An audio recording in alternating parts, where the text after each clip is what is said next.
நம்ம என்ன செய்தாலும் கர்த்தரை நினைத்து கொள்ளணும். ஆண்டவரே, நான் இன்றைக்கு என்னென்ன காரியம் செய்ய போறேன், எனக்கு உதவி செய்யுங்க. அப்ப ஆண்டவர்ட்ட வழியை ஒப்பு கொடுக்கும் போது அவர் அழகான வழியில நடத்துவார், பாதைகளை செவ்வைப்படுத்தி தருவார். அது சுலபமா இருக்கும்.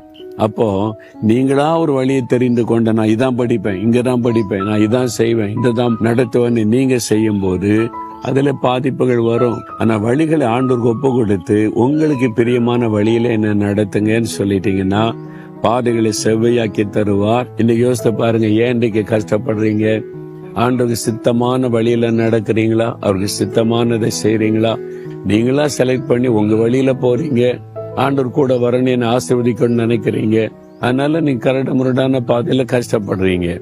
அவருக்கு சித்தமான வழியில நடக்க வழிகளை ஒப்பு கொடுத்துட்டீங்கன்னா அது சுலபமாக்கி தருவார்.